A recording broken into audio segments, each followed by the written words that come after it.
আসসালামু আলাইকুম এভরিওয়ান, নিয়ে আসলাম তোমাদের জন্য নতুন আরেকটি গল্প। আজকের গল্পের নাম হচ্ছে কাছে থেকেও দূরে তুমি। আর ভিডিওটা ইউটিউব থেকে দেখলে অবশ্যই চ্যানেলটা সাবস্ক্রাইব করে দিবা, আর যদি ফেসবুক পেজ থেকে দেখো তাহলে পেজটা অবশ্যই ফলো করে দিবা। তো চলো বেশি কথা না বলে গল্প শুরু করা যাক। নিষিদ্ধ পল্লীর এক আলোকসজ্জিত ঘরের বিছানায় অন্তরঙ্গ মুহূর্ত কাটাচ্ছে দুজন মানবী। যদিও সন্ধ্যের পরে এই জায়গাটার কোলাহল কিংবা ব্যস্ততা সব বেড়ে যায়, তবে ফিরোজের এই জায়গাটায় আসার কোনো নির্দিষ্ট সময় নেই। যখন মন চায় তখনই আসে। ফোনের শব্দে ফিরোজ বেশ বিরক্ত হলো নিজের কাজে বাধা সৃষ্টি হওয়ায়। ফিরোজ ফোনটা রিসিভ করতে চাইল, তবে টুম্পা ওকে ছাড়ল না। নিজের সাথে আরও ভালো করে জড়িয়ে নিল ফিরোজকে। ফিরোজও খুব বেশি পাত্তা দিল না, তবে মুহূর্তের ব্যবধানে আবারও ফোনটা শব্দ করে চেঁচিয়ে উঠল। এবারে ফিরোজ প্রচণ্ড বিরক্ত হলো, সেই সাথে টুম্পাও। টুম্পার থেকে নিজেকে ছাড়িয়ে নিয়ে ফোনটা কানে ধরে অপর পাশে থাকা ব্যক্তিকে উদ্দেশ্য করে অশ্রাব্য গালি দিয়ে বলল, তোরে বইলা আসি নাই যে আমারে যেন এখন কেউ বিরক্ত না করে। ছেলেটা বোধ হয় একটু থতমত খেলো, তবে যেহেতু এখন কল করে ফেলেছে, কেন কল করেছে সেই কারণটা না বলে তো ফোন রাখা যাবে না। তবে প্রথমে ক্ষমা চাইতে হবে নিজের অপরাধের জন্য। ছেলেটা বলল, ক্ষমা করবেন ভাই, আসলে একখান খবর দেওয়ার জন্য আপনারে ফোন করছিলাম। ফিরোজ বলল, কি খবর? ছেলেটা বলল, ভাই বাজারে আরজু ভাবি আসছে। মুহূর্তের মাঝে ফিরোজের অভিব্যক্তি বদলালো। নিজের উন্মুক্ত বুকের উপরে মাথা রাখা টুম্পাকে সরিয়ে দিল। উঠে বসে তাড়াহুড়ো কণ্ঠে ছেলেটাকে উদ্দেশ্য করে বলল, 10 মিনিট দ্বারা আমি আসছি। ফিরোজ তাড়াহুড়ো করে ফোনটা রেখে গায়ে টি শার্টটা জড়ালো। হঠাৎ করে ফিরোজের এত তাড়াহুড়ো টুম্পার মনে অনেক প্রশ্নের সৃষ্টি করলো। এই তো একটু আগে এসে বলল আজ নাকি হাতে অনেক সময় নিয়ে এসেছে, যাওয়ার কোনো তাড়াহুড়ো নেই, তবে এখন এত তাড়া কিসের? প্রশ্নাত্মক গলায় জিজ্ঞেস করলো, কোথায় যাচ্ছ তুমি? আর কে কল করেছিল? ফিরোজ ব্যস্ত গলায় বলল, দলের একটা ছেলে কল করেছিল, আরজু এসেছে বাজারে। আরজু নামটা শুনতেই টুম্পার বুকের ভেতরটা কেমন যেন মোচড় দিয়ে উঠল। টুম্পা জানে ওর কষ্ট হওয়া উচিত না, কিন্তু তারপরও কষ্ট হলো। টুম্পা বলল, আরজু এসেছে এজন্য এভাবে আমাকে ফেলে চলে যাচ্ছ? ফিরোজ বলল, এটা তো আজকে নতুন না যে আরজুর জন্য তোমায় আমি ফেলে রেখে যাচ্ছি। পুরনো কথায় এত কষ্ট পাওয়ার কিছুই নেই। টুম্পা বিছানার এক কোণায় পড়ে থাকা শাড়িটা কোনো রকমে গায়ে জড়ালো। বিছানা থেকে নেমে ফিরোজের মুখোমুখি দাঁড়ালো।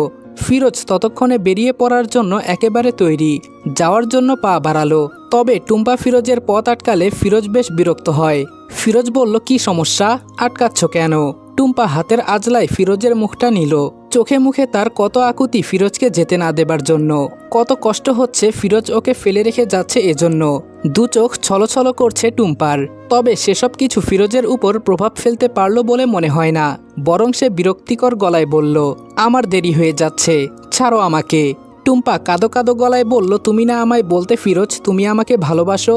তুমি না বলতে যে আমার ছোঁয়া পেলে তোমার সব দুঃখ কষ্ট দুশ্চিন্তা দূর হয়ে যায়? তুমি না আমায় বলতে আমায় কাছে পেলে তোমার পাগলামো বেড়ে যায়? তাহলে আজ কেন আমায় ফেলে চলে যাচ্ছ ওই মেয়েটার কাছে যে তোমাকে ঘৃণা ছাড়া আর কিছুই দিতে পারে না?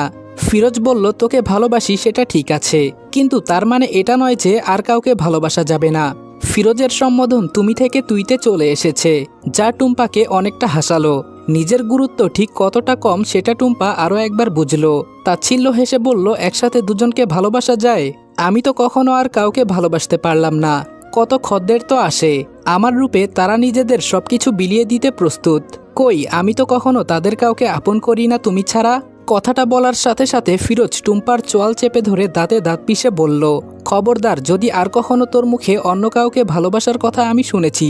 ভুলে গিয়েছিস অন্য কেউ তোর গায়ে হাত দিয়েছিল, এজন্য তোর আর তার কি অবস্থা করেছিলাম। কান খুলে একটা কথা শুনে রাখ, আজকে যে ভুলটা করলি ছেড়ে দিলাম, এরপরে যেন আর কখনো এই ভুলটা না হয়। আমার জিনিসের উপর যে নজর দেবে ওর চোখ আমি উপড়ে ফেলবো। এই যে ফিরোজ এত শক্ত করে টুম্পার চোয়ালটা চেপে ধরেছে, এতেও টুম্পার একটুও কষ্ট হলো না, বরং টুম্পার ভীষণ ভালো লাগলো। মনে হলো ফিরোজ ওর উপরে অধিকার দেখাচ্ছে, আর অধিকার তো সেখানেই দেখানো যায় যেখানে ভালোবাসা থাকে। তবে যদি টুম্পাকে ভালোবাসে ফিরোজ, তবে আরজুর কাছে বারবার কেন ছুটে যায়? টুম্পার গাল বেয়ে কয়েক ফোঁটা অশ্রু গড়িয়ে পড়ল। টুম্পার কান্না দেখে ফিরোজ ওর চোয়ালটা ছেড়ে দিল। টুম্পার যেন এটা আরও ভালো লাগলো, তবে টুম্পার চোখের জল ফিরোজকে একটু হলেও দুর্বল করতে পারে। ফিরোজের সারা মুখে অজস্র চুমু খেয়ে বলল, আমি জানি তুমি আমাকে ভালোবাসো, তবে আরজুকে ছেড়ে দাও না, বিয়ে করে নাও আমাকে। আমাকে এই অন্ধকার জীবন থেকে মুক্তি দাও। তুমি তো চাইলেই পারো, বলো আমরা দুজন সংসার করি, চলো না? আমারও একটা সংসার হোক, এই অন্ধকার জগতের বাহিরে আমারও একটা ঘর হোক, আমিও একটু ভালোবাসা পাই তোমার থেকে। ফিরোজ গম্ভীর গলায় বলল, ছাড় আমাকে। টুম্পা ছাড়ল না, আরো শক্ত করে জড়িয়ে ধরল। এবারে তার আকুতি আর কান্নার বেগ দুইটাই বাড়ল। হাউমাউ করে কেঁদে উঠে বলল, আমাকে ছেড়ে যেও না ফিরোজ। ওই মেয়ের কাছে তোমার বারবার ছুটে যাওয়া আমাকে খুব কষ্ট দেয়। আমার হৃদয়ের রক্তক্ষরণ হয়। মনে হয় কেউ বারবার ছুরি দিয়ে সামনে আঘাত করে যাচ্ছে ওখানটায়। আমি তো তোমাকে ভালোবেসে ফেলেছি, তোমার ভাগ আমি কাউকে দিতে পারবো না। তুমি আরজুকে ভুলে যাও, আমাকে বিয়ে করে নাও, আমরা দুজন সংসার করব। ফিরোজ এবার নিজের রাগকে কোনোভাবেই কন্ট্রোল করতে পারল না। টুম্পাকে নিজের থেকে ছাড়িয়ে ছুঁড়ে মারল বিছানার উপরে। টুম্পা হুমড়ি খেয়ে বিছানার উপরে পড়ল। হাঁটুতে একটু ব্যথাও পেল। পেছনে দাঁড়ানো ফিরোজ তাচ্ছিল্য ভরা কণ্ঠে বলল, তুই হলি পতিতা। তোদেরকে শুধু কয়েক মুহূর্তের আনন্দের জন্য বিছানাতেই মানায়, সংসারে না। তোরা হলি শুধুমাত্র মনোরঞ্জনের জন্য, আর সংসার করার জন্য আরজুদের দরকার। ভুলেও আর কখনো আরজুর জায়গা নেওয়ার চেষ্টা করবি না। তোর জায়গা এখানে, কেবল আমার শরীরে, তাও আমি যতদিন চাইব। আর আরজুর জায়গা আমার মনে, আমার ঘরে, আমার পুরো জীবনে। বুঝতে পেরেছিস? কথাগুলো বলে ফিরোজ চলে গেল। টুম্পা বিছানার উপরে কান্নায় ভেঙে পড়ল। অদ্ভুত জীবন টুম্পার, চার দেয়ালের মাঝে বন্দি, এই অন্ধকার জগতের মাঝে বন্দি। যে পুরুষটা নিজেদের আনন্দের জন্য ওদের কাছে আসে, সেই পুরুষরাই সম্মান দেয় না। নিজেদের প্রয়োজন শেষ হলে এভাবেই ঠিক ছুঁড়ে মারে, অমানুষের মতন আচরণ করে। অথচ ঠিক তেমনই একটা মানুষকে ভালোবেসে ফেলেছে টুম্পা। টুম্পা জানে ওই মানুষটাকে ভালোবাসা ওর জন্য অন্যায় হয়েছে, কিন্তু কি করবে, না ভালোবেসে তো থাকতে পারেনি। মানুষটা নিজের ভালোবাসার সরল স্বীকারোক্তি দিয়েছিল টুম্পাকে। টুম্পার গায়ে অন্য কারো ছোঁয়া লেগেছিল, এজন্য মানুষটা সহ্য করতে না পেরে কতই না ঝামেলা করলো। এত অবহেলা অবজ্ঞার মাঝে যখন ওই মানুষটার থেকে এক টুকরো ভালোবাসা পেল, একটু যত্ন পেল, তখন যে টুম্পা ওকে ভালোবাসতে বাধ্য হয়েছিল। তখন তো আর টুম্পা বোঝেনি সেই ভালোবাসাটুকু শুধুমাত্র ওই ঘরের বিছানায় সীমাবদ্ধ। টুম্পার ভালোবাসা কখনো সংসারে পরিণত হতে পারবে না। অপরদিকে আরজু বলল, ফিরোজ পথ ছাড় আমার, না হলে কিন্তু খুব খারাপ হবে বলে দিচ্ছি। আরজুর কথার প্রেক্ষিতে ফিরোজের মাঝে বিশেষ কোনো হেলদোল দেখা গেল না, আর না সে নিজের জায়গা থেকে নড়ল। বেশ স্বাভাবিকভাবে বলল, শহরে গিয়ে কি নতুন কাউকে জুটিয়েছিস নাকি আরজু? আমার কথা বুঝি আজকাল মনে পড়ে না? আরজু কাটকাট গলায় বলল, তোর কথা আমার কোনোদিনও মনে পড়তো না ফিরোজ। আর আমি কাউকে জুটিয়েছি নাকি না জুটিয়েছি সেটা আমার ব্যক্তিগত ব্যাপার। তোকে এর মাঝে নাক গলানোর অধিকার আমি দেইনি। তুই আমার পথ ছাড়। ফিরোজ বলল, আমার হবু বউ তুই, তোর সম্পর্কে জানার আর বলার অধিকার আছে আমার। আরজু ব্যঙ্গাত্মক কণ্ঠে বলল, কি বললি তুই? তোর বউ? হাসালি ফিরোজ। এর চাইতে ভালো আমি রাস্তার কোনো কুকুরকে বিয়ে করে নেব, তবুও তোকে বিয়ে করব না। নিজের নামের সাথে তোর নামটা জড়ানোর আগে আমি গলায় দড়ি দিয়ে মরব, তবুও তোর মতো দুশ্চরিত্রের বউ হব না। আরজুর কথা শুনে ফিরোজ হো হো করে হেসে উঠল। হয়তো কটাক্ষ করলো আরজুকে। কোনো মজবুত খুঁটি ছাড়া আরজুর কণ্ঠের তেজটা যেন ফিরোজের কাছে খুবই হাস্যকর মনে হলো। আরজুর কাছে ফিরোজের এই হাসিটা খুব নোংরা লাগলো। অবশ্যই এই ছেলেটার প্রতিটা বিষয় আরজুর নোংরা লাগে। ফিরোজ নিজের হাসি থামিয়ে বলল, বউ তো তুই আমারই হবি, ঠিক যেমন তোর বোন আমার ভাইয়ের বউ হচ্ছে। আরজু বলল, আমাকে আপার মতন দুর্বল ভাবিস না ফিরোজ। তোর থেকে মুক্তি পাওয়ার জন্য যদি আমি নিজে মরতে পারি, তাহলে প্রয়োজনে তোকেও মারতে পারি। তোর ভাইকে বলে দিস যেন ওই বুড়ো আমার আপার সাথে ভালো ব্যবহার করে, না হলে ওর কপালে দুঃখ আছে। ফিরোজ বলল, আমাকে মারলে তোর কি মনে হয় তোর ভাই তোকে ছাড়বে? দুইবার জেল থেকে ছাড়িয়ে এনেছি ওকে, ওর পেছনে এত এত টাকা ঢালছি কি এমনি? আরজু বলল, আমি কি তোকে একবারও বলেছি যে ওকে মারতে পারবো না? ওকে যদি নিজের ভাই ভাবতাম তাহলে মারতে পারতাম না, কিন্তু আমি ওকে এই সমাজের কলঙ্ক মনে করি, যাকে মারতে আমার একটুও ভাবতে হবে না। ফিরোজ বলল, সবকিছু এত সহজ ভাবিস না। যতই হোক দিন শেষে আমার ক্ষমতা আর শক্তির কাছে তুই খুবই নগণ্য। তোকে আমার থেকে বাঁচানোর মতন কেউ নেই। ওই দেখ দূরে তোর ভাই দাঁড়িয়ে আছে, তোর জন্য না আমার জন্য। তুই ডাকলেও আসবে না। আরজু একবার ওদের থেকে একটু দূরে চায়ের দোকানে বসে কয়েকজন ছেলের সাথে আড্ডারত পৃথুলের দিকে তাকালো। ভাইয়েরা নাকি বোনদের রক্ষা কবচ হয়, নিজের জীবন দিয়ে হলেও নাকি বোনের সম্মান রক্ষা করে। আর আরজুর ভাই নিজেই ওর বোনের সম্মান নষ্টের জন্য দায়ী। পৃথুলের দিকে দৃষ্টি রেখে আরজু শান্ত কণ্ঠে বলল, কে বলেছে ও আমার ভাই? ও শুধু আমার বাবা মায়ের ছেলে, আমার ভাই না। ভাই হওয়ার যোগ্যতা ওর নেই। কথাটা বলে আরজু চলে যেতে নিলে পেছন থেকে ফিরোজ ওর হাত টেনে ধরল। ফিরোজের ছোঁয়া অনুভব করতেই আরজুর যেন নিজের শরীরের উপর ঘৃণা জন্মালো। হাতটা ছাড়ানোর চেষ্টা করলো, তবে ফিরোজের শক্তির সাথে ঠিক পেরে উঠল না। আরজু বলল, হাত ছাড় ফিরোজ। ফিরোজের অভিব্যক্তি বদলেছে, চোখে মুখে তার লেপ্টে আছে এক অদ্ভুত মুগ্ধতা, আরজুর প্রতি মুগ্ধতা। হাতের বাঁধন তার শক্ত হলেও কণ্ঠটা ভীষণ নরম শোনালো এবার। ফিরোজ বলল, স্বেচ্ছায় আমার হয়ে যা আরজু, খোদার কসম ভালো হয়ে যাব, তুই যা বলবি তাই শুনবো। তুই আমায় ভালোবেসে কাছে টানলে এই ফিরোজ তোর পায়ের কাছে বসে থাকবে। আরজুর মাঝে বিশেষ কোনো পরিবর্তন দেখা গেল না। তাচ্ছিল্য ভরা গলায় বলল, তোর মতন জানোয়ারের জায়গা এমনিতেই পায়ের কাছেই হয়। আমিও তোকে বলেছি, খোদার কসম তুই আমাকে নিজের বউ হিসেবে কখনোই পরিচয় করাতে পারবি না। ফিরোজ এবারে আরজুর হাতটা ছেড়ে দিল, শব্দ করে হেসে উঠল। এই মুহূর্তে ফিরোজের হাসিটা আরজুর কাছে স্বাভাবিক লাগলো না। ফিরোজ হাসতে হাসতেই আরজুকে বলল, তুই আমাকে ভালো হতে দিলি না, তোকে বললাম আমার হয়ে যা, সব ছেড়ে দেব। আমি জানি আমি কতটা নিকৃষ্ট, কিন্তু তোকে আমি ভালোবাসি। তুই শুধরে দিবি না তো আমায়? ঠিক আছে, তবে তোকে আমায় এই রূপেই গ্রহণ করতে হবে। মিলিয়ে নিস আমার কথা। আরজু বাসায় গিয়ে ওর মাকে বলল, বিয়ে দেওয়ার জন্য তোমরা ওই 40 বছরের বুড়োকেই খুঁজে পেলে মা? ওর বউ ওকে ছেড়ে গেছে, ওর একটা বাচ্চা আছে, আর কাউকে খুঁজে পেলে না তোমরা? আরজুর এতগুলো কথার প্রেক্ষিতে ওর মা নাসিমা শান্ত কণ্ঠে বলল, তোমার বোন এমন কোনো ভালো কাজ করেনি যে ওর জন্য এর থেকেও ভালো পাত্র খুঁজে পাবো। আর এই ছেলের মাঝে তো আমি কোনো দোষ খুঁজে পাচ্ছি না। আরজু তাচ্ছিল্য ভরা কণ্ঠে বলল, খুঁজে পাবে কি করে? তোমাদের ঘাড় থেকে বোঝা নামিয়ে ফেলতে পারছো, এটাই তো তোমাদের জন্য যথেষ্ট। মেয়ের বিয়ে দিতে পারলেই বেঁচে যাও, কিন্তু আদৌ সেখানে সে ভালো থাকবে কিনা এই নিয়ে কোনো মাথা ব্যথা নেই তোমাদের মাঝে। এর থেকে তো জন্মের পর একেবারে গলা টিপে মেরে ফেলতে পারতে মা। কথাটা বলার সাথে সাথে নাসিমা ঘুরে ওর গালে ঠাস করে একটা চর বসালো। মেয়ের দিকে অগ্নিদৃষ্টি নিক্ষেপ করে ঝাঁঝালো কণ্ঠে বলল, কিছু বলি না এজন্য দিন দিন তোমার সাহস বেড়ে যাচ্ছে। তোমাদেরকে জন্ম দিয়েছি আমি, এত কষ্ট করে মানুষ করেছি, এর জন্য আমার প্রতি কৃতজ্ঞ থাকো। আরজু বলল, জন্ম যখন দিয়েছিলে তাহলে আমাদেরকে মানুষ করা তোমার কর্তব্য ছিল। অবশ্য মানুষ তো করতে পেরেছ আমাকে আর আপাকে, ছেলেকে তো কুলাঙ্গার বানিয়েছ। তবুও ওই জানোয়ারের প্রতি তোমাদের ভালোবাসা কমে না। কথাটা বলার মাঝেই আরজু ব্যথায় মৃদু আর্তনাদ করল। পেছন থেকে কেউ একজন খুব শক্ত করে আরজুর চুলের মুঠিটা ধরেছে। ঘাড় ঘুরিয়ে তাকাতেই নিজের বড় ভাই পৃথুলকে দেখতে পেল, যে কিনা কটমটে দৃষ্টিতে ওর দিকে তাকিয়ে আছে। আরজু ব্যথাতুর কণ্ঠে বলে উঠল, ভাইয়া ছাড়ো, লাগছে আমার। পৃথুল বলল, লাগার জন্যই তো ধরেছি। আমি কুলাঙ্গার তো তুই নিজে কি? শহরে গিয়ে 2-4টা ইংরেজি শিখে নিজেকে খুব বড় মনে করা শুরু করেছিস তাই না? সত্যি করে বলতো কি করিস তুই ওখানে? বাড়ি থেকে তো টাকা নিস না, তাহলে নিজের খরচ চালাস কি করে? পৃথুলের করা নোংরা ইঙ্গিতে আরজুর গা ঘিনঘিন করে উঠল। ভাবতে লজ্জা লাগে যে এই নোংরা মস্তিষ্কের মানুষটা ওর নিজের মায়ের পেটের ভাই। এদিকে নাসিমা ছেলেকে ইশারা করতে অগত্যা পৃথুলের আরজুকে ছাড়তে হলো। ছাড়া পেয়ে আরজু ঘুরে দাঁড়িয়ে বলল, নিজে কষ্ট করে উপার্জন করে সেই টাকা দিয়ে নিজের খরচ চালাই, এছাড়া তো আর কোনো উপায় নেই আমার কাছে। আর ভুলে যেও না আমি টাকা নেই না, কারণ এই বাড়ি থেকে আমাকে কোনো টাকা দেওয়া হয় না। পৃথুল বলল, তোর জেদ মেটানোর জন্য অযথা আমরা টাকা নষ্ট করতে যাব কেন? কতবার করে বললাম যে ফিরোজকে বিয়ে করে নে, কিন্তু না, ভালো তো তোর সহ্য হবে না। শহরে গিয়ে ছেলেদের সাথে ঢলাঢলি করবি সেটাই তোর পছন্দ। আরজু বলল, খবরদার ভাইয়া, আমার চরিত্রের উপরে আঙ্গুল তুলতে আসবে না। তুমি নিজে চরিত্রহীন, এজন্য সবাইকে তোমার মতন ভাবো তাই না? আর ফিরোজের সাথে বিয়ে দিয়ে আমার ভালো করতে চেয়েছিলে, ও তো তোমার মতনই বখাটে বেকার অমানুষ চরিত্রহীন। এটাই আমার ভালো করার নমুনা। পৃথুল নাসিমাকে বলল, ওকে চুপ করতে বলো মা, এবার কিন্তু আমার হাত উঠে যাবে। আরজু ছলছল নয়নে নিজের মায়ের দিকে তাকালো, ধীর কণ্ঠে বলল, তোমার সামনে আমাকে এত বাজে বাজে কথা বলছে, তারপরেও তুমি ওকে কিছু বলবে না মা? একটুও কি ভালোবাসো না আমায় তুমি?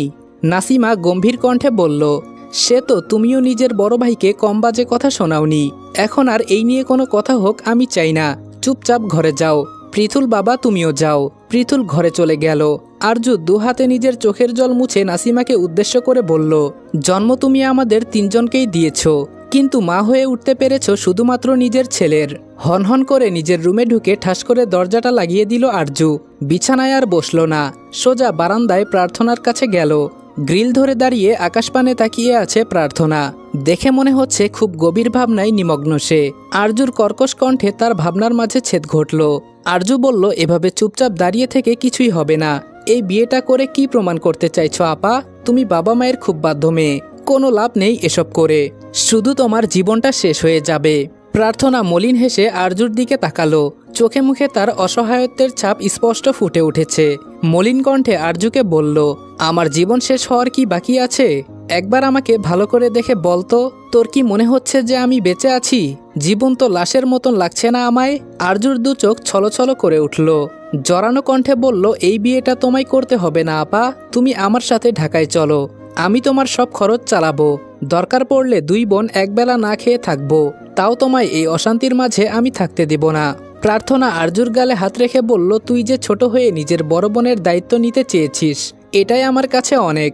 কিন্তু আমি তোর মাথার উপর এত বড় একটা দায়িত্ব চাপিয়ে দিতে পারবো না। বিয়েটা আমায় করতেই হবে। আরজু বলল, কেন এমন করছো আপা? আচ্ছা ঠিক আছে, আমি তোমাকে টিউশনের ব্যবস্থা করে দেব। তুমি নিজের খরচ নিজেই চালাবে। বাড়িতে কাউকে কিছু জানাবো না। আজ রাতে দুজন পালিয়ে ঢাকা চলে যাব। আর আপত্তি করো না আপা।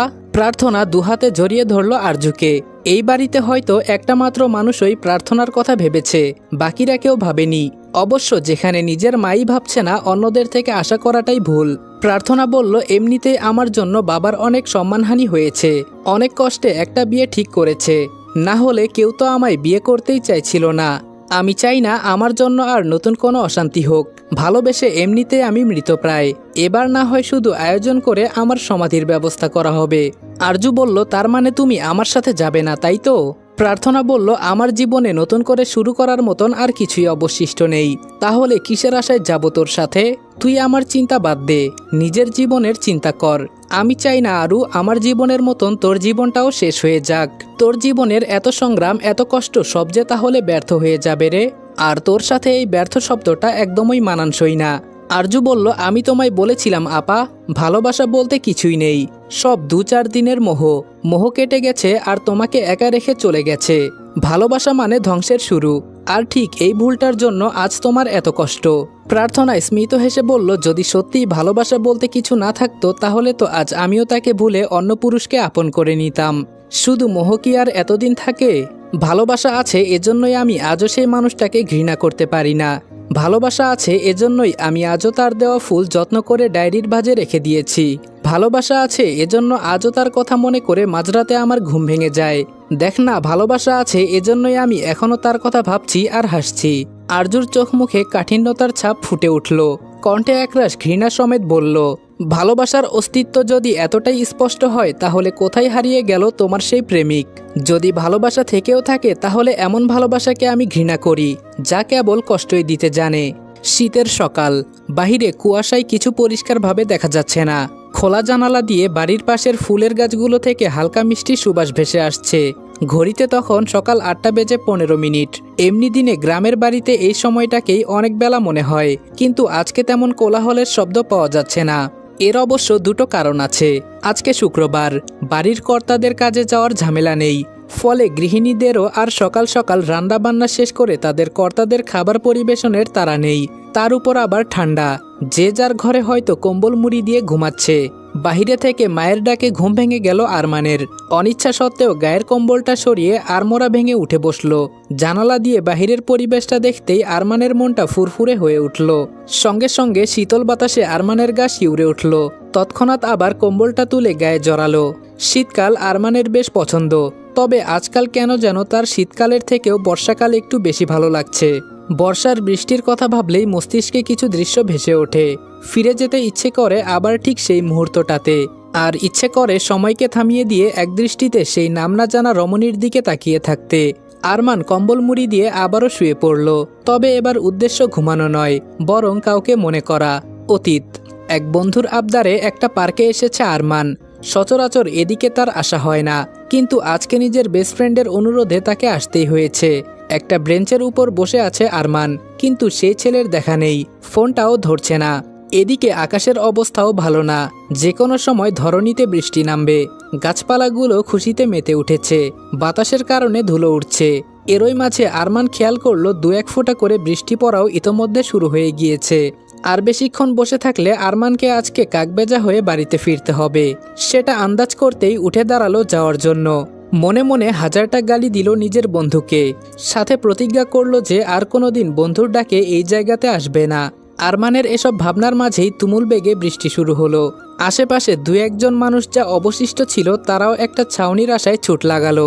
ওদের পিছু পিছু আরমানও ছুটতে লাগলো, কিন্তু কয়েক সেকেন্ডের বৃষ্টিতেই সে প্রায় ভিজে গেছে।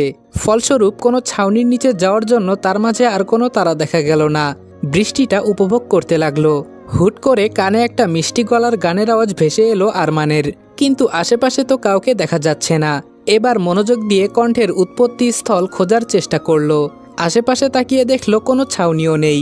তাহলে বৃষ্টির মাঝে কোন পাগল গান গাইছে? ব্যাপারটা জানার জন্য ভীষণ কৌতূহল তৈরি হলো আরমানের মনে, কিন্তু এখন আর গানের আওয়াজ পাওয়া যাচ্ছে না। আরমান বিরক্তিতে নাকমুখ কুঁচকে ফেলল। মিনিট খানেকের ব্যবধানে আবারও আরমানের কানে সেই একই কণ্ঠটা ভেসে এলো। আশেপাশে তাকাতে আরমান ডান দিকে গাছপালার ডালের ফাঁকফোকর ভেদ করে কালো চুড়িদার পরা এক জোড়া পা দেখতে পেল। লম্বা একটা সারি ধরে পার্কের সৌন্দর্য বাড়ানোর জন্য বিভিন্ন ফুলের গাছ লাগানো হয়েছে, ফলে গাছগুলো ভেদ করে রমণীকে দেখতে পেল না আরমান। সেগুলোকে পাশ কাটিয়ে অপর পাশে গেল। এদিকটাতে যে দোলনা আছে সেসব আরমানের জানা ছিল না। অবশ্য জানবেই বা কি করে, আজকেই তো প্রথম এসেছে এখানে। কিন্তু এখন মনে হচ্ছে প্রায়ই কারো খোঁজে আসতে হবে। কালো সালোয়ার কামিজ পরে একটা মেয়ে দোলনায় বসে একাই দোল খাচ্ছে। দোলনার গতি কমে গেলে নিজেই আবার কষ্ট করে গতি বাড়ানোর চেষ্টা করছে। আপন মনে গান গাইছে সে। চুলগুলো ভিজে চুপচুপে হয়ে গেছে। কপালে পড়ে থাকা চুল বেয়ে টুপটুপ করে পানি পড়ছে। গায়ের রং ফর্সাও না আবার কালোও না, ঠিক শ্যামলাও বলা চলে না। তবে দেখে মনে হচ্ছে একটু যত্ন নিলে তাকে ফর্সাদের তালিকায় রাখা যায়। মুখের 2-3 জায়গায় তার ব্রণের দাগ, নাকের ঠিক উপরে একটা কালো তিল। মেয়েটা যে দেখতে খুব সুন্দর তেমন না, তবে সুন্দর, এবং যতটুকু সুন্দর তাতেই আরমানের দৃষ্টি থমকাতে বাধ্য। মেয়েটা আশেপাশে কারো উপস্থিতি এখনো খেয়াল করেনি। অবশ্য না করারই কথা, সে তো চোখ দুটো বন্ধ করে আপন মনে গান গাইছে। আরমানও আলাদা কোনো শব্দ করেনি, যার দরুন মেয়েটা তার উপস্থিতি লক্ষ্য করবে। এদিকে বৃষ্টি আর বাতাস দুটোর বেগই ক্রমশ বাড়ছে। ক্ষণে ক্ষণে আবার মেঘের গর্জনের আওয়াজও পাওয়া যাচ্ছে। আরমানের খুব ইচ্ছে করছে মেয়েটার সাথে কথা বলতে, কিন্তু কিভাবে শুরু করবে বুঝে উঠতে পারছে না। অনেক ভেবে সাহস সঞ্চয় করে বলেই ফেলল। মনটা বোধহয় অন্য কাউকে দিয়ে দিয়েছেন, সেজন্য আর কিছুতেই লাগছে না সেটা। কিংবা হয়তো কোনো অসুখে মনটা মরে গেছে। ঠিক বললাম তো? অপরিচিত পুরুষালী কোনো কণ্ঠস্বর কানে যেতেই আরজুর গানের গলা থেমে গেল। ওড়না দিয়ে মাথাটা ঢেকে সঙ্গে সঙ্গে উঠে দাঁড়িয়ে যাওয়ার জন্য উদ্যত হতেই পেছন থেকে আরমান বলে উঠল, প্রশ্নের উত্তর না দিয়েই চলে যাচ্ছেন? আরজু ফিরে তাকালো না, গম্ভীর কণ্ঠে বলল, আমার মনের খবর জানাতে পারি এমন পরিচিত কিংবা গুরুত্বপূর্ণ মানুষ আপনি নন। তবে এতটুকু বলতে হচ্ছে, আপনার আগমন না ঘটলে আমার মনটা সত্যি ভালো হয়ে উঠত। আরমান বলল, শুকরিয়া করুন যে আমার আগমন ঘটেছে। আশেপাশে তাকিয়ে দেখেছেন একবার যে আদৌ কেউ আছে কিনা? এই পুরো জায়গাটা খালি। এসব জায়গা একটা মেয়ের জন্য নিরাপদ না। আরজু বলল, আমার প্রতিদিনের বিশ্রামের জায়গা এটা। আশপাশটার সম্পর্কে ধারণা আছে আমার। খারাপ কিছু কখনো খেয়াল করিনি কিংবা শুনিনি। আরমান বলল, বিপদ কিন্তু বলে আসে না। আরজু বলল, যেমন আপনি? আরজুর এমন প্রশ্নে আরমান থতমত খেল। মেয়েটা একটু বেশি স্পষ্ট কথা বলে। আরমান বলল, আমাকে আপনার বিপদ মনে হচ্ছে? আরজু বলল, হতেও তো পারেন। আরমান বলল, তাহলে কি আপনাকে সাবধান করতাম আমি? আরজু বলল, হয়তো ভালো সাজতে চাইছেন। আরমান বলল, কিন্তু এমনটা আমি কেন করতে চাইব? আরজু বলল, যে কারণে আগ বাড়িয়ে আমার সাথে কথা বলতে এসেছেন সেই কারণে। আরমান বুঝল এই মেয়ের সাথে সে যুক্তিতে পেরে উঠবে না। অগত্যা অন্য প্রসঙ্গে গিয়ে বলল, আপনার নামটা কি জানতে পারি? আরজু স্বাভাবিক কণ্ঠে বলল, না, আল্লাহ হাফেজ। কথাটা বলে আরজু আর সেখানে এক মুহূর্তও দাঁড়ালো না। চোখের পলকেই সে চলে গেল। আরমান যেন এখনো একটা ঘোরের মাঝে আছে। মেয়েটা বড্ড ঠাস ঠাস করে প্রতিটা কথার উত্তর দিয়ে দেয়। এতগুলো কথা বলল, অথচ একটাবারের জন্য আরমানের মুখের দিকে তাকালো না। কোনো আগ্রহই নেই। তবে এত কিছুর মাঝে একটা কাজের কাজ হয়েছে, আর তা হলো আরমান জানতে পেরেছে যে আরজু প্রতিদিন এখানে আসে। এখন মনে হচ্ছে আরমানকেও নিয়ম করে এই জায়গায় আসতে হবে। বর্তমান পুরনো কথাগুলো ভাবতে ভাবতেই আবারও ঘুমিয়ে পড়েছিল আরমান। আর এবার বাহিরে থেকে মায়ের ডাকের পাশাপাশি দরজায় জোরে জোরে করাঘাতের আওয়াজও হলো। এত জোরে আওয়াজ কানে যেতেই আরমান ধরফরিয়ে উঠে বসল। কয়েক সেকেন্ডের জন্য তার মস্তিষ্ক কাজ করা বন্ধ করে দিল। স্বাভাবিক হতেই তড়িঘড়ি করে বিছানা থেকে উঠে গিয়ে দরজাটা খুলে দিল। দরজা খুলতেই আমেনা বেগম মৃদু রাগী কণ্ঠে বললেন, সেই কখন থেকে ডাকছি তোকে খাওয়ার জন্য। এত বেলা অবধি কিসের ঘুম? খাওয়ার টেবিলে তোর বাবা অপেক্ষা করছে তোর জন্য, তাড়াতাড়ি আয়। কথাটা বলে আমেনা বেগম চলে গেলেন। তিনি যেমন ঝড়ের গতিতে এসেছিলেন ঠিক তেমনই ঝড়ের গতিতেই চলে গেলেন। আরমান আর কিছু না ভেবে হাত মুখ ধুয়ে খাবার টেবিলে যেতে লাগলো। অপরদিকে আরজু খাবারের টেবিলে বসে বলল, কাল সকালের বাসে আমি চট্টগ্রামে ফিরে যাব। ডাইনিং টেবিলে আরজু কথাটা বলতেই বেশ বড়সড় একটা বিস্ফোরণ ঘটার মতো পরিস্থিতি তৈরি হলো। প্রার্থনা ভয়ার্ত দৃষ্টিতে মোমেন সাহেবের দিকে তাকালেন, যিনি রক্তচক্ষু নিয়ে আরজুর দিকে তাকিয়ে আছেন, অথচ মেয়েটার সেসবে কোনো মাথা ব্যথা নেই, চুপচাপ আপন মনে খেয়ে যাচ্ছে। প্রার্থনা বুঝল আজ আবারও একটা অশান্তি হবে। প্রার্থনার ভাবনার মাঝে মোমেন সাহেব গম্ভীর কণ্ঠে আরজুকে বলল, 1 সপ্তাহ পর তোমার বোনের বিয়ে, সেটা তুমি জানো না? আরজু খেতে খেতেই স্বাভাবিক কণ্ঠে বলল, না জানার কিছুই নেই। মোমেন সাহেব বললেন, তারপরও যাওয়ার কথা বলছো কোন আক্কেলে? আরজু এবার খাওয়া ছেড়ে নিজের বাবার দিকে তাকালো। দৃষ্টি তার অত্যন্ত শান্ত এবং স্বাভাবিক। আরজু বলল, বিয়েটা আপার, আমার থাকা না থাকাতে কিছু যায় আসে না। মোমেন সাহেব বললেন, বড় বোনের বিয়েতে ছোট বোন কেন নেই? এই নিয়ে পাত্রপক্ষের লোকজন প্রশ্ন করলে কি উত্তর দেব আমরা? আরজু নির্বাক ভঙ্গিতে বলল, ওদের কথার কিংবা ভাবনার এত গুরুত্ব আমার কাছে নেই। তারপরও যদি আপনার মান সম্মানে খুব বেশি আঘাত লাগে তাহলে বরং বলে দেবেন, প্রার্থনার ছোট বোন মারা গেছে। ব্যাস, কথা আর ভাবনা দুটোই শেষ। আরজু কথাটা বলে উঠে চলে যেতে নিলে মোমেন সাহেব পুনরায় প্রশ্ন করে উঠল, চট্টগ্রাম ফেরার এত কিসের তাড়া তোমার? কি এমন কাজ করো, নাকি কেউ অপেক্ষায় আছে? আরজু মোমেন সাহেবের প্রশ্নের উত্তর দেওয়ার আগে পৃথুল বলে উঠল, বোঝো না বাবা কিসের এত তারা? পেট চালাতে হবে তো, তারই ব্যবস্থা করতে হবে। হয়তো আগে থেকে অনেককে বলে রেখেছিল, তাই এখন ফেরত যাওয়ার ভীষণ তারা। পৃথুলের এমন নোংরা কথা শুনে প্রার্থনার নিজেরই ভীষণ লজ্জা হলো। অনেক সাহস সঞ্চয় করে পৃথুলকে বলল, নিজের বোনের সম্বন্ধে কথা বলার আগে একটু তো ভেবে বলবে ভাইয়া। যা জানো না অযথা সেটা নিয়ে কথা কেন বলছো? ওর পরিশ্রমের প্রতি নোংরা ইঙ্গিত করা ছেড়ে দাও। প্রার্থনার কথাটা শেষ হতে না হতেই পৃথুলের হিংস্র কণ্ঠ ওকে থামিয়ে দিল। অগ্নিদৃষ্টি নিক্ষেপ করে বলল, তোর মতন নষ্টা মেয়ের মুখে এসব কথা শুনলে আমার বমি পায়। প্রেমিকের সাথে ফুর্তি করতে গিয়ে ধরা খেয়ে এসে আবার নীতিবাক্য ঝাড়ছে। লজ্জায় অপমানে প্রার্থনার দুচোখ দিয়ে জল গড়িয়ে পড়ল। কোনো ভাই যে নিজের বোনকে এভাবে অপমান করতে পারে সেটা পৃথুলকে না দেখলে হয়তো কেউ বুঝবে না, তাও আবার মা বাবার সামনে। তার থেকেও বেশি অবাক করা কথা হলো, নিজের মা বাবা ছেলেকে শাসন না করে চুপচাপ মেয়েকে অপমানিত হতে দেখছে। প্রার্থনা কান্নাজড়িত কণ্ঠে বলল, আমি নোংরা কিছুই করিনি। কথাটা বলার সাথে সাথে পৃথুল প্রার্থনার দিকে তেড়ে এসে ওকে মারতে উদ্যত হলো। সাথে সাথেই আরজু টেবিলের উপর থেকে একটা স্টিলের গ্লাস নিয়ে পৃথুলের দিকে ছুঁড়ে মারল। অনেকটা জোরেই মেরেছে। ব্যথা না পেলেও এতে পৃথুলকে আটকাতে সফল হলো আরজু। আরজু না আটকালে আজকে আবারও প্রার্থনাকে নিজের ভাই নামক কসাইয়ের হাতে মার খেতে হতো। এদিকে আরজুর করা আঘাতে পৃথুল যেন আরও বেশি হিংস্র হয়ে উঠল। এবার আরজুর দিকে তেড়ে যেতে নিলে আরজু টেবিলের ওপর থেকে একটা কাঁটা চামচ হাতে নিয়ে সাবধানী গলায় পৃথুলকে উদ্দেশ্য করে বলল, আর এক পা যদি আমার দিকে এগিয়েছ তুমি, আমি কিন্তু আজ সত্যি ভুলে যাব যে মানুষ হত্যা পাপ। এই পাপই কিন্তু আমি করব। যদি আমার গায়ে আজ তোমার হাত পড়েছে তবে আমি কিন্তু তোমার শরীর থেকে রক্ত বের করতে আজ 2 বার ভাববো না। পৃথুল আবারও ক্ষিপ্ত গলায় আরজুকে কিছু বলতে নিলে মোমেন সাহেব ধমক দিয়ে থামিয়ে দিলেন। রাগী কণ্ঠে বললেন, কি শুরু করেছো তোমরা? যার যা ইচ্ছে হচ্ছে তাই করছো, যা ইচ্ছা তাই বলছো। আমি তো এখানে উপস্থিত আছি নাকি? আরজু তাচ্ছিল্য ভরা কণ্ঠে বলল, আপনি না বললে তো বুঝতামই না যে আপনি এখানে উপস্থিত আছেন। তা কেন আছেন? আমার মায়ের এই গর্ভের কলঙ্কটা আমার সাথে কি করে সেসব দেখতে, নাকি নতুন করে আবার আপনিও কোনো তামাশা করবেন? মোমেন সাহেব বললেন, নিজের সীমা ছাড়িও না আরজু। আরজু বলল, এই কথাটা আগে নিজের ছেলেকে বলুন। আর এই যে সৎ নীতিবান ভদ্র সুশীল পৃথুল হাসান, তোমাকেই বলছি, আপা কোনো নষ্টামি করতে গিয়ে ধরা পড়েনি। তোমরা একটা স্বাভাবিক বিষয়কে নিজেদের স্বার্থে কাজে লাগানোর জন্য রংচং মাখিয়ে সেটাকে নোংরা করে তুলেছ।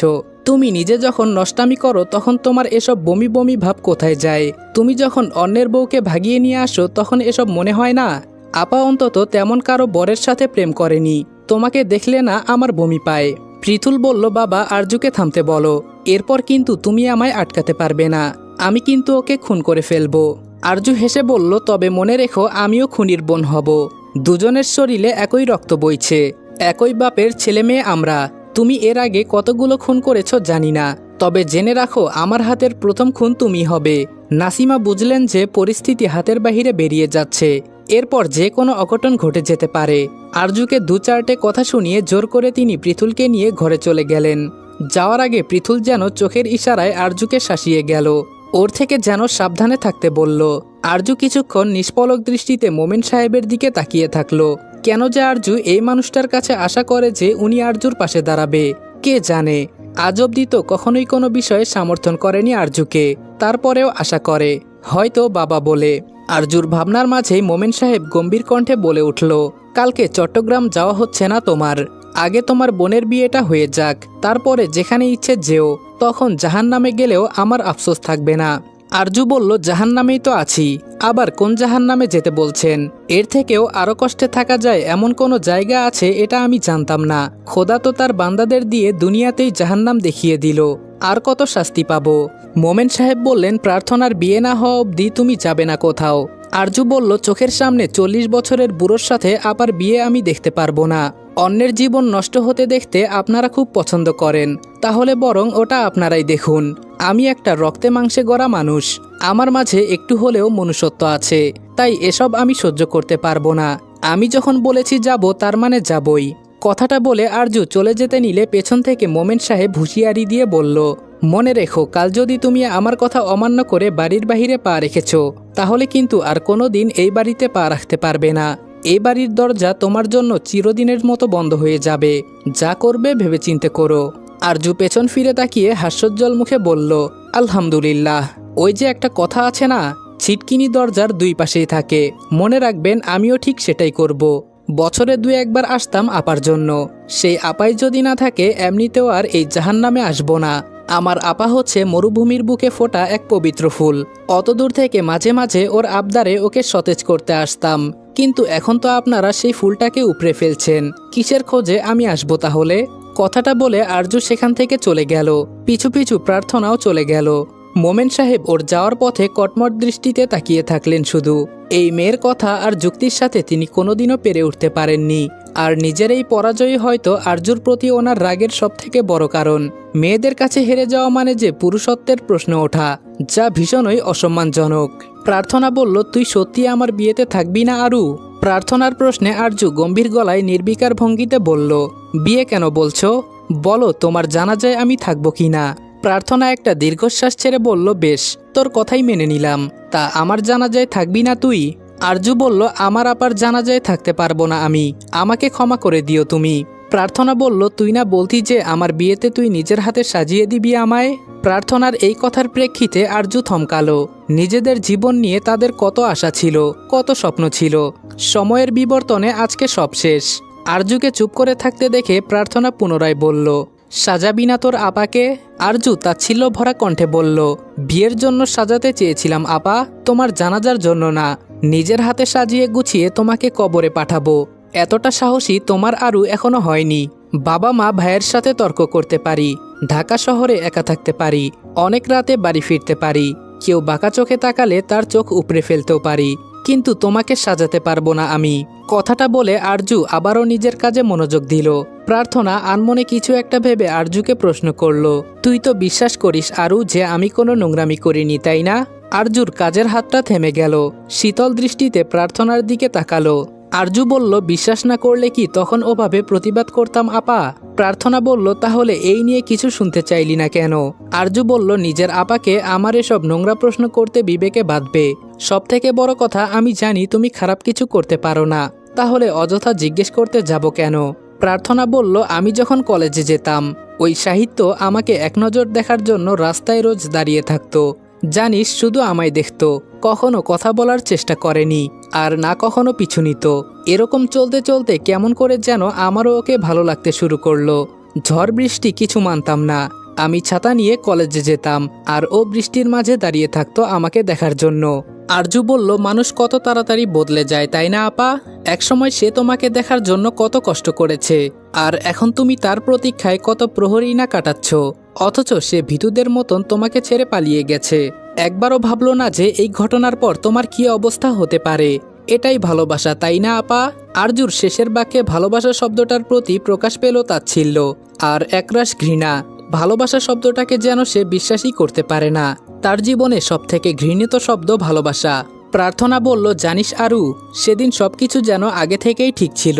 ভাইয়ারা যেন আগে থেকেই জানতো যে আমি ওখানে থাকব। প্রার্থনার এমন কথা শুনে আরজু ভ্রু কোঁচকালো।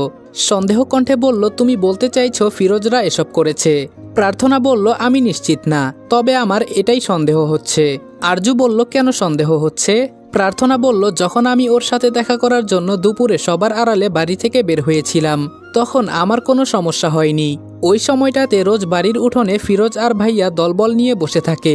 আমাকে অনেক লুকিয়ে বের হতে হয়, কিন্তু সেদিন ফাঁকা ছিল। সেদিন আমরা প্রথম পুকুর পাড়ের কাছে পুরনো বাড়িটার কাছে দেখা করেছিলাম। সচরাচর ওই জায়গাটা কখনো ফাঁকা থাকে না, কিন্তু সেদিন ছিল। আরজু বলল, আর কিছু না? প্রার্থনা বলল, মা আমাকে বের হতে দেখেছিল, কিন্তু কোনো প্রশ্ন না করে তাড়াতাড়ি বাড়ি ফিরতে বলেছিল। আমি আর সাহিত্য দুজনে শুধু স্বাভাবিক কথাবার্তা বলছিলাম। হুট করে ফিরোজের ছেলেরা এসে হট্টগোল শুরু করে দিল।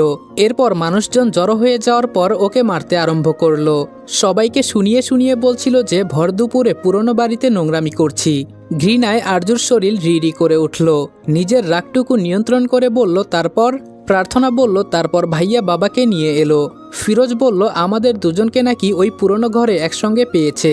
আর আশ্চর্যজনকভাবে ঘরের দরজার তালা খোলা ছিল, কিন্তু আমরা যখন গিয়েছিলাম তখন দরজাটা বন্ধ ছিল। ওই ঘটনার পরে আর সাহিত্যের সাথে আমার দেখা হয়নি। গ্রামের সবাই বলে বিচারে নাকি ও সব আমার দোষ বলেছে। আমি নাকি জোর করে ওর সাথে শারীরিক সম্পর্ক করতে চেয়েছিলাম। আরজু বলল, থামো আপা, দয়া করে থামো, আমি আর শুনতে পারছি না। এরপরও তুমি ওই লোকের সাফাই গাইবে? আরজুর প্রশ্নের প্রেক্ষিতে প্রার্থনা শক্ত গলায় বলল, হ্যাঁ গাইব। তার কারণ ও যদি নিজে বাঁচার জন্য এমনটা করত তাহলে নিজ মুখে নোংরামির কথাটা স্বীকার করলো কেন, যেখানে এমন কিছু ঘটেইনি? এই কথাটা স্বীকার না করলে তো ওর নিজেকে প্রমাণ করতে আরো সুবিধা হতো, তাই না? আরজু বলল, বেশ, মেনে নিলাম তোমার কথা, কিন্তু আমার প্রশ্ন একটাই, উনি যদি তোমাকে এতই ভালোবেসে থাকেন তাহলে এখন কোথায়? ছেড়ে গেলেন কেন? এই পর্যায়ে এসে প্রার্থনা থেমে গেল। এই প্রশ্নের উত্তর তো ওর নিজের কাছেও নেই। প্রার্থনা তো নিজেই হাতড়ে বেড়াচ্ছে ওর উত্তর। ওকে চুপ থাকতে দেখে আরজু নির্জীব কণ্ঠে বলল, তোমার ভালোবাসা হেরে গেছে আপা। আমি জানি পুরো ব্যাপারটার সাথে ফিরোজ আর আমাদের কুলাঙ্গার ভাই জড়িত। আর আমি এটাও জানি তোমার উনিও খুব ভালোভাবে এসব কিছু জানতেন। এখন উনি কিসের ভয়ে না লোভে পড়ে এমন করেছেন সেটা আমি জানি না, তবে উনিও অপরাধী। কথাটা বলে আরজু উঠে বারান্দায় চলে গেল। প্রার্থনা ফ্যালফ্যাল করে সেদিকে তাকিয়ে থাকলো। মনে মনে ভাবল, সত্যিই কি আমি ভুল মানুষকে ভালোবেসেছিলাম? রাত তখন ৩টা বাজে। এই সময়টাকে অবশ্য মাঝরাতই বলা চলে। ঘরের দরজায় খুব হালকাভাবে করাঘাতের শব্দ পেতেই আরজু আর প্রার্থনার ঘুম ভেঙে গেল। আরজু চোখ খুলে বালিশের পাশ থেকে ফোনটা হাতে নিয়ে সময়টা দেখতেই চোখ দুটো বড় বড় হয়ে গেল। আরজু প্রথমে ভেবেছিল হয়তো সকাল হয়ে গেছে, সেজন্য মা ঘুম থেকে উঠতে বলছে। আরজু বিস্ময় ভরা দৃষ্টিতে পাশে থাকা প্রার্থনার দিকে তাকালো। প্রার্থনা ইশারায় সময়টা জিজ্ঞেস করতে আরজু বলল ৩টে বাজে। সঙ্গে সঙ্গে প্রার্থনার চোখ কপালে উঠে গেল। দুজনেই এবার একটু ভয় পেল। দরজায় করাঘাতের শব্দটা এখন দুজনের কানে ভয়ঙ্কর লাগছে। এত রাতে তো কখনো কেউ আসেনি, আর না আজকে আসার কথা। আরজু কাঁথাটা সরিয়ে উঠে দাঁড়িয়ে ধীর পায়ে দরজার দিকে এগিয়ে গেল। এই সাহসী মেয়েটারও আজ ভীষণ ভয় করছে। এই বাড়িতে নিজের মানুষগুলোই যে ওদের শত্রু। দরজার কাছে দাঁড়িয়ে আরজু মৃদু কম্পিত গলায় আগন্তুকের পরিচয় জানতে চাইল, কিন্তু কারো কণ্ঠ শুনতে পাওয়া গেল না। এবারে আর না খুলে উপায় নেই। আরজু লম্বা একটা শ্বাস ফেলে মনে মনে সাহস সঞ্চয় করে দরজাটা খুলল। দরজাটা খুলতেই হন্তদন্ত পায়ে ভেতরে প্রবেশ করে দরজাটা বন্ধ করে দিলেন নাসিমা। এই সময় ওনাকে এই ঘরে দেখে বিস্ময়ে দুই বোনেরই মুখ হা হয়ে গেল।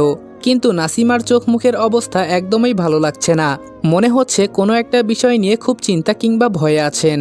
কপালে বিন্দু বিন্দু ঘামের দেখা পাওয়া যাচ্ছে। সেগুলো আঁচলে মুছে নিয়ে আরজুকে উদ্দেশ্য করে ধীর গলায় বললেন, নিজের স্বপ্ন পূরণ করতে চাইলে এখনই তোমায় সারা জীবনের মতো এই বাড়ি ছেড়ে চলে যেতে হবে। নাসিমার মুখ থেকে এমন কথা শুনে দুই বোনই ভরকালো। এইমাত্র ঘুম থেকে উঠেছে, তার ওপর আবার এমন অপ্রত্যাশিত কথা যেন ওদের মস্তিষ্ক ঠিক নিতে পারছে না। আরজু বলল, মা কি হয়েছে?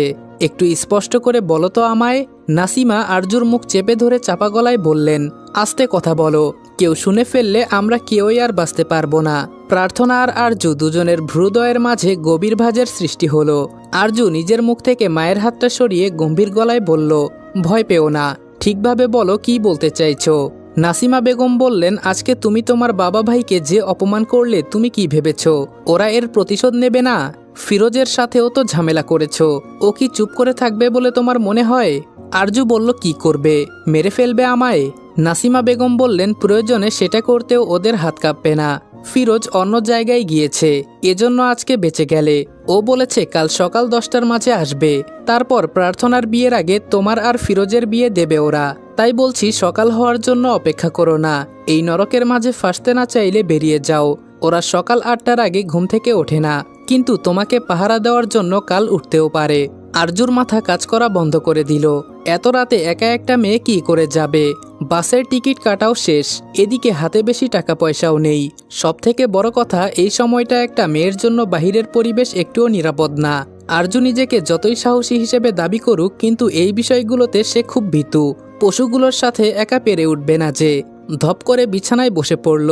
প্রার্থনা উৎকণ্ঠিত গলায় নাসিমাকে বলল, কিন্তু মা, এত রাতে আরু একা একা কি করে যাবে?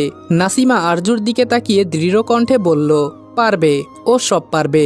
আরজু যেন নিজেই সাহস করে এই কথাটা বলতে পারছে না, আবার ভয় করছে এটা ভেবেও যদি ফিরোজের লোকেরা ওকে ধরে ফেলে। কথার জোরে তো ওদের সাথে পেরে ওঠা সম্ভব না। আরজুকে চুপ করে থাকতে দেখে নাসিমা তাড়া দিয়ে বলল, চুপ করে বসে আছো কেন? তৈরি হও তাড়াতাড়ি, খুব দরকারি জিনিসগুলো নিয়ে যাও, শুধু এত ভেবো না। এখন দেরি করলে আর কখনো নিজের জীবন নিয়ে ভাবার সুযোগ পাবে না। এতদিন সবার সাথে লড়াই করেছো, নিশ্চয়ই বন্দি জীবন কাটানোর জন্য না? সত্যি তো, আরজু তো এই বন্দি জীবন কাটানোর জন্য এতদিন এত সংগ্রাম করেনি। আরজু তো একটু বাঁচতে চেয়েছে স্বাধীনভাবে। ও তো এতটা দুর্বল না, যা হবে দেখা যাবে, কোনো না কোনো পথ ঠিক পেয়ে যাবে। তাড়াহুড়ো করে প্রার্থনার বোরকা আর হিজাব পরে মুখ ঢেকে ফেলল, শুধু চোখ দুটো বের করে রাখলো। আসার সময় যে ব্যাগ নিয়ে এসেছিল সেটাও নিল না, হাত ব্যাগেই দরকারি কয়েকটা জিনিস আর টাকাগুলো তুলে নিল। এসবের মাঝে আচমকা আরজুর মনে একটা প্রশ্ন এলো, নাসিমা কেন সাহায্য করলো ওকে? নেকাবটা খুলে নাসিমার দিকে সন্দেহ দৃষ্টি নিক্ষেপ করে প্রশ্ন করল, তুমি আমাকে সাহায্য করছো কেন মা? ধরতে গেলে তুমিও তো ওদের দলেরই লোক। নাসিমা বলল, এখন এসব কথা বলার সময় না। আমি কার দলের লোক সেসব এখন ভেবে তোমার কোনো লাভ নেই। ভালোর জন্য বলছি, তাড়াতাড়ি পালাও। আমি তোমার বাবা আর ভাইয়ের ঘরের দরজা বাইরে থেকে বন্ধ করে দিয়ে এসেছি, মেইন গেটও খোলা রেখেছি। কোনো রকম কোনো শব্দ না করে চুপচাপ বেরিয়ে যাও। আর নাম্বার বদলাবে, দরকার পড়লে ঠিকানাও বদলাবে। কখনো যদি গ্রাম থেকে আমি কিংবা প্রার্থনা তোমার খোঁজ করি, জানতে চাই তুমি কোথায় আছো, তাও নিজের আসল ঠিকানা কখনো বলবে না। বলা যায় না, হয়তো ওরা আমাদের ভয় দেখিয়ে তোমার খোঁজ করতে চাইলো। আর যদি কখনো এমন পরিস্থিতির সম্মুখীন হও যে ওরা তোমায় বলেছে যে তুমি ফেরত না এলে আমার কিংবা প্রার্থনার কিছু করে দেবে, তাও ফিরবে না। ওরা শুধু ভয় দেখাতেই জানে, বাদবাকি কিছু করতে পারবে না। আরজু বলল, আমি তোমায় বিশ্বাস করতে পারছি না মা। আজ অবধি কখনো কোনো বিষয়ে তুমি আমায় সাপোর্ট করনি, সব সময় আমার সব কাজে বিরোধিতা করেছো। তুমি তো ভালোই বাসো না আমাদের, তাহলে কেন আমায় সাহায্য করছো? নাসিমা নিষ্প্রাণ দৃষ্টিতে মেয়ের দিকে তাকিয়ে বলল, আমি যদি তোমাদের প্রতি নিজের ভালোবাসা দেখাতে চাইতাম তাহলে এতদিনে তোমরা টিকতে পারতে না। সাহায্য তো তোমাকে আমি অনেক করেছি, কিন্তু সবটাই লুকিয়ে লুকিয়ে। আরজু বলল, আমি তাও তোমায় বিশ্বাস করতে পারছি না। সত্যি করে বলো মা, তুমি আমায় সাহায্য করতে চাইছো তো? এজন্য আবার নতুন করে কোনো বিপদে পড়বো না তো আমি? নাসিমা মেয়ের মাথায় হাত রেখে বললেন, তোমায় জন্ম দিয়েছি আমি, এর জন্য অনেক কষ্ট করতে হয়েছে আমায়। প্রার্থনা হওয়ার পরেই তোমার বাবা ভীষণ রাগারাগি করেছিল, ওনার মেয়ে পছন্দ না। বংশে যত ছেলে হবে তত ওনার ক্ষমতা বাড়বে। মেয়েদেরকে বিয়ে দিলে তো ওরা পরের ঘরে চলে যাবে। ওরা শুধুমাত্র দুর্বলতা, ওরা কখনো তার হাতে টাকা এনে দিতে পারবে না, বরং ওদের পেছনে আরও তাকে টাকা খরচ করতে হবে। এক কবিরাজ আছে, তাকে তোমার বাবা খুব মানে। তুমি আমার পেটে আসার পর উনি দেখে বলেছিলেন যে এবারও আমার মেয়ে হবে।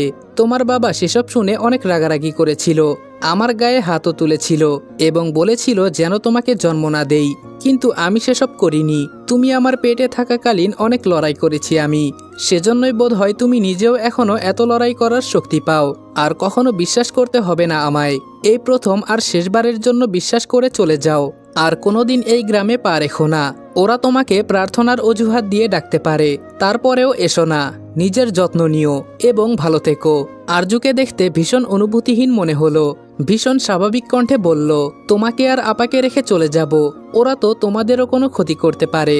নাসিমা বলল, সেসব আমরা বুঝে নেব, তুমি যাও। আর একটা কথা, আর কখনো তোমায় বলার সুযোগ পাবো কিনা জানি না, তবে একটা কথা মনে রেখো, তুমি আমার মেয়ে, তোমায় ভালোবাসি আমি। কখনো হয়তো সেভাবে প্রকাশ করতে পারিনি, কিন্তু তোমাকে আমি ভালোবাসি। আমার সারা জীবনে যত কষ্ট হয়নি তার থেকে অনেক বেশি কষ্ট হয়েছে তোমাকে এই পৃথিবীতে আনতে। যা করেছি তোমার ভালোর জন্যই করেছি। সময়টা তখন ভোর 5টা। সেই মাঝরাতে গ্রামের রাস্তায় গাড়ি পাওয়া ছিল অসম্ভব ব্যাপার প্রায়। তবে ভাগ্য সহায় হয়েছিল। বাস স্ট্যান্ডে এসে জানতে পারল যে প্রথম বাস ছাড়বে 5:30টায়। কোনো উপায় নেই আরজুর কাছে অপেক্ষা করা ছাড়া। একবার ঢাকার বাসে উঠতে পারলে অনেকটা নিশ্চিত হয়ে পড়বে। ভেঙে ভেঙে যাওয়াটা একটু রিস্কের হয়ে যেতে পারে। কাউন্টারে গিয়ে বসে রইল। দুশ্চিন্তাগুলো সব একেবারে জেঁকে ধরেছে।